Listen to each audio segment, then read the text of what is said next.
Hey hustlers, welcome back to my channel. If this is the first time you're seeing me, then hello, my name is Jasmine, aka Jazz Hustles, and I started selling on Amazon in the beginning of this year, and I'm also documenting my entrepreneur journey so I can help new sellers along the way. As you guys can tell by the title, I'm going to be explaining everything that a new seller should know before they start their Amazon selling business. What I'm about to mention in this video is definitely going to be beneficial for you guys, so make sure to watch to the end. So for the people that don't know, Amazon FBA is basically when you, the seller, is going to purchase brand name products from either Target, Kohl's, Walmart, Dollar Tree, any retail stores or stores online, and resell them on Amazon for profit. FBA is fulfillment by Amazon, meaning that you are going to buy the inventory, you're going to pack and label them and send all of it out to Amazon's warehouse. Then they are going to store your inventory, and then whenever you get an order, they're going to ship out to the customer. So then you don't have to deal with any customer service. All you do is look for products, ship them out to Amazon, and wait for the sales. So a lot of people ask me if they have to purchase UPC codes. That is a no, because you don't have to purchase UPC codes with products that already have UPC codes. That's mainly for private label sellers who purchase in bulk from overseas, like China wholesalers and stuff like that. They purchase in bulk items without barcodes on those, so then they have to purchase barcodes from GS1 or any other website. But what I'm doing, I do not purchase UPC codes. I just sell brand name products that already have barcodes on them. For example, if I wanted to sell this kombucha, by the way, a delish, you guys should definitely be on the kombucha train. If we wanted to sell this kombucha, we already have the UPC code on here, so we don't have to purchase UPC code. The only thing that we have to do is print out our own F and SKU labels, which are also known as SKU labels, and you basically just print them out from Amazon Seller Central. They provide them for you, and yeah, that's pretty much it. They ask you how much units you have. Let's say I had 5 of these, then I would just put in my Amazon Seller Central that I have 5 and print out my item labels and cover the existing barcode of the product. Another thing you're gonna want to know is that you can't just automatically sell anything once you have your selling account approved. You have to get ungated, and if you guys don't know what ungating is, then make sure to check out my previous video. I did make an ungating tutorial on my page. You do not need an LLC or a reseller's permit. What we are doing, OA and RA, online arbitrage and retail arbitrage, we don't need any of that. But if you do want to get into wholesale later on, you are going to need an LLC and a reseller's permit. It is recommended to get an LLC after you hit 10K in monthly sales. So I got my LLC about like 1-2 months ago, and yeah, I think that's just best for your business and when tax season comes around. Product sourcing is really time consuming. I know a lot of new sellers get discouraged once they are looking for products and they can't find any. They spend hours looking for products and they aren't successful. Do not quit, because you will end up finding products. It just takes time. It's really time consuming. Even if you have experience, like with me, I do have experience product sourcing, but like it still does take a little while. You're never gonna find a product just like that. Sometimes you might if you're lucky, but don't be discouraged when you can't find products, okay?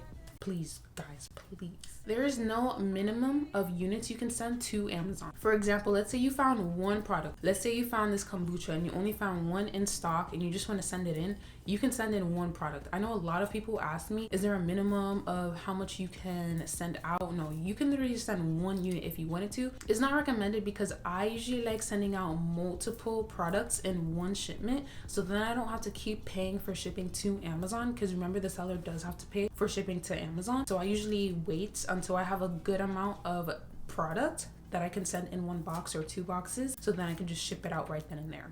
You can't pick the Amazon warehouse to ship it to. Once you're ready to ship to Amazon, you're gonna go on your Amazon Seller Central, do all the shipping information, all of that, but you guys cannot pick a warehouse to send it to. You can't drop it off in a warehouse if you live near one. Some warehouses don't accept FBA orders, or some warehouses are stocked, so you have to ship it out to the warehouse Amazon Seller Central tells you to ship it out to. If you only have $100 to invest in this business, then don't start now. I usually recommend people to have about $500 to $1,000 for the startup cost, because you want to start off strong when starting your Amazon selling business, and you want to buy at least 5 to 10 good products and 5 to 10 test orders. So $100 is not really going to do much. You might get away spending $100 on just 2 products. But remember, you also have to pay for softwares like SellerAmp and Keepa, which is already $40 because it's $20 a month for each of those softwares. And now you're only left with $60. You still have to buy your materials. And I want to say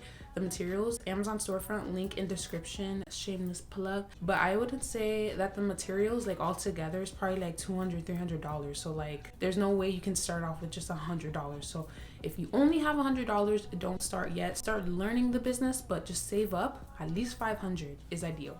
So I get a lot of questions about returns. So let's say a customer bought from your store, Amazon shipped it out to them and they actually want to return it. If it's still sellable, it's going to send back to Amazon and they're going to put back in your inventory to send out to someone else. So then you can make another order off of it. But if it's customer damage, then all you have to do is create a removal order and get it sent back to you, which is $1 fee per unit. Let's say it was 2 units that they damaged, it would be $2. You would get it sent back to you, and if it's actually damaged, then you have to take the loss. That's the only thing. Amazon won't reimburse you if the customer damaged a product, which is so sad, but whatever. Just take the loss. But if it's perfectly fine, then you could just ship out to Amazon again. I remember one time I did have these shoes and some customer returned them because they were too big, and Amazon said that it was customer damage and they weren't going to put it back in my inventory to sell again. And I'm like, how are they customer damage when the customer said they were just too big? So then I got them sent back to me, $1 fee already taken out, and they were perfectly fine. There was just a little hole in the box, so I was like, oh wow. So I sent them out to Amazon again and they ended up selling. So whatever. Going back to the removal orders, if you have a product just sitting at the warehouse and you thought it would sell but it's actually not selling, you can always get it sent back to you with the removal order. Just remember, it's $1 fee per unit. So let's say you had 20 units of this bubble gum that you thought would sell and isn't selling, and it's been a few months already and you don't want to get charged storage fees, then you can get them sent back to you and you can try and return them to the store you bought from originally. And lastly, I do want to talk about the account level reserve. That's the main important thing that every seller should know before starting their Amazon selling business. Account level reserve is basically when they hold a certain amount of your money to account for any fees or any returns that is going to be taken out. When you get your first payout, it's going to say like the amount that you're owed, and then you're not going to get that amount. For example, my first payout, I was expecting $300 and only got $90 back. I was like, hold on, where the heck is my money? All these fees taken out and now I'm only getting $90. But then I found out about the account level reserve, and it's basically them just holding my money until my next payout, which is going to be every 2 weeks. They're holding my money just in case I get a return, because with returns, Amazon takes money out of our account so then they can refund the customer. Let's say you don't get any returns or any extra fees, then they're just going to transfer it to your next payout and you'll get it then. That's really important to know. Make sure to have that in mind, because I know a lot of people text me, DM me saying like, how am I making this much money and I was supposed to make this much money? I'm just like, account level reserve. If it's account level reserve, they're gonna give it back to you. Do not worry. And yeah, payouts are just bi-weekly, so make sure of that. You can also do instant payout, but just an extra fee, and you can get your money the same day or the day after. But I usually just do bi-weekly payouts because I'm not trying to get more fees taken out. But if you needed to, then you can do the instant payout. Let me know in the comments if you guys want a part 2 of things you should know before selling on Amazon. If you did get to the end of this video, comment free game down below. Lastly, if you guys enjoyed this video, why not like it up and make sure to subscribe if you haven't already. If you are interested in purchasing my complete Amazon FBA guide, then the link is in the description. But thank you guys for watching, and I'll see you real soon on the next one. Peace!